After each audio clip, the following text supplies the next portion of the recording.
क्यों भेजा था तुमको हमने संसार में? अपना भी उद्धार करो, आने वाली पीढ़ियों का भी उद्धार करो। समय समय पे मैं संतों को भेजता हूँ कुछ लोगों के पास, उनका सत्संग अटेंड करो। खाली बैठ के राधे राधे कीर्तन करने से कुछ नहीं होता है।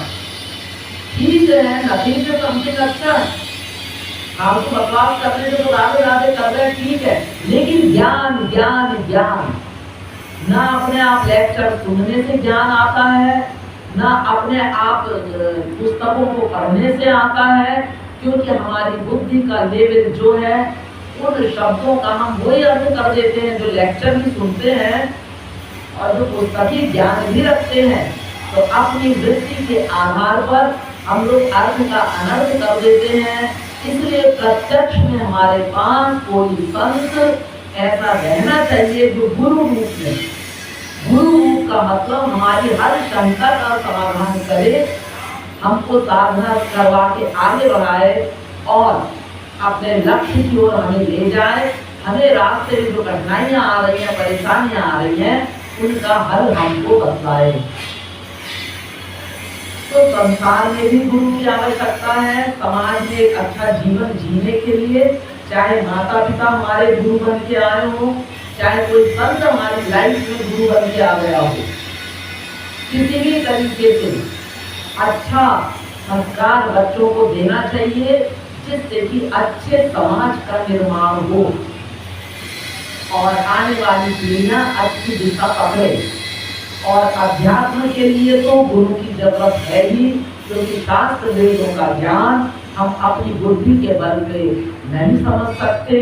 जैसी जिसकी वृत्ति होती है वो शास्त्रों का वैसा ही अर्थ कर देता है। सत्वगुणी ने सत्वगुणी अर्थ कर दिया, रजोगुणी ने रजोगुणी अर्थ कर दिया, तमोगुणी ने तमोगुणी अर्थ कर दिया। वास्तविक अर्थ को महापुरुष ने ही बताया है कि वेदों में ऐसा क्यों कहा जा रहा है, शास्त्रों में ऐसा क्यों कहा जा रहा है।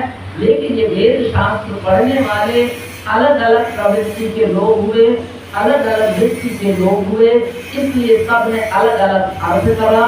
इसीलिए हमारे देश में तमाम प्रकार के मार्ग बन गए।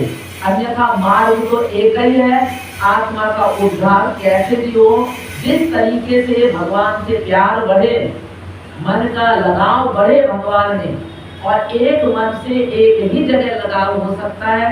या तो आप भगवान की दिशा में लगाव बढ़ा सकते हैं या संसार की दिशा में। एक मन दो जगह नहीं रह सकता एक साथ। तो संसार शरीर चलाने के लिए है, सामाजिक व्यवस्था के तहत है, उतना ही उसमें इंक्लूड हुई है बस। बाकी अपने आत्मा का उद्धार की सोचिए। अन्यथा लोगों को बुढ़ापा आ जाता है और संसार के प्रपंच से छूटते नहीं है और उसमें फंसते चले जाते हैं। समय का किसी का भरोसा नहीं है। अगर हमको टाइम मिला है ईश्वरीय कृपा से और बतलाने वाला कोई संत भी मिल गया है, तो अपना टाइम वेस्ट नहीं करना चाहिए। हमें कुछ ना करें तो भगवान से बैठ के प्रार्थना करें कि हे प्रभु ऐसी कृपा करो कि हम संसार के प्रपंचों से छूट करके हमारा मन आपके चरणों में लगे और हम अपने लक्ष्य पर अग्रसर हों। तो अध्यात्म में भी गुरु की आवश्यकता है, संसार में भी गुरु की आवश्यकता है।